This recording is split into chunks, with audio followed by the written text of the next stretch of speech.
بسم اللہ الرحمن الرحیم۔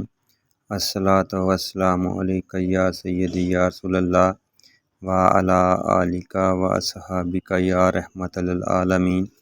تمام اہل اسلام کو السلام علیکم۔ میرے عزیزو، درود پاک پڑھنا اللہ تعالیٰ کی مغفرت اور بخشش کا ذریعہ ہے۔ درود پاک پڑھنے سے ہدایت، نور، عافیت، بخشش، رحمت اور برکت ملتی ہے۔ جیسے جیسے ہم نبی کریم صلی اللہ علیہ وآلہ وسلم کی بارگاہ میں درود پاک پڑھتے جائیں گے، اللہ تعالیٰ کی رحمتیں اور برکتیں نازل ہوتی جائیں گی۔ میرے عزیزو، آج کی میری اس ویڈیو کا عنوان ہے سور کے چہرے والا آدمی اور اس کے درود پاک کی برکت سے بخشش کا واقعہ۔ میرے عزیزو، آپ کو جو واقعہ بتانے جا رہا ہوں، یہ واقعہ کتاب آب کوثر فضائل اعمال صفحہ 723 سے لیا گیا ہے۔ واقعہ کچھ اس طرح سے ہے: ایک شخص اور اس کا بیٹا سفر پر روانہ ہوئے۔ سفر کرتے ہوئے راستے میں اس کا باپ انتقال کر گیا۔ جیسے ہی اس کے باپ کا انتقال ہوا، اس کے باپ کا سر اور چہرہ سور کے جیسا ہو گیا۔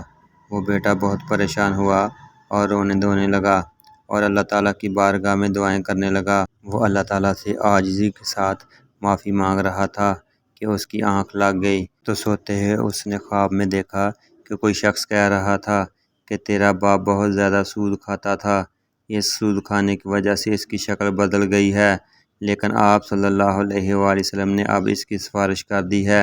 اور اس بندے کی سفارش نبی کریم صلی اللہ علیہ وآلہ وسلم نے اس وجہ سے کی کہ جب بھی وہ شخص نبی کریم صلی اللہ علیہ وآلہ وسلم کا ذکر سنتا تو آپ صلی اللہ علیہ وآلہ وسلم کی بارگاہ میں درود و اسلام پڑھتا تھا۔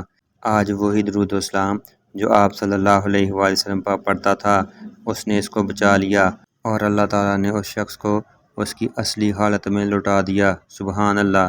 میرے عزیزو، ہمارا درود پاک پڑھا ہوا ہماری مشکل میں، مصیبت میں کام آتا ہے، کیونکہ جب بھی آپ صلی اللہ علیہ وآلہ وسلم کے کسی امتی کو مصیبت، مشکل پہنچتی ہے تو آپ صلی اللہ علیہ وآلہ وسلم اپنے اس امتی کی مدد فرماتے ہیں، اور یہ مدد نبی کریم صلی اللہ علیہ وآلہ وسلم پر درود و اسلام پڑھنے کی وجہ سے ملتی ہے۔ میرے عزیزو، خود بھی درود پاک پڑھتے جائیں اور دوسرے لوگوں کو بھی دعوت دیتے جائیں، تاکہ اللہ تعالیٰ ہماری دنیا کی، قبر کی اور آخرت کی تمام سختیوں کو دور فرمائے اور آپ صلی اللہ علیہ وآلہ وسلم کی مصیبت کے وقت ہماری مدد فرمائے۔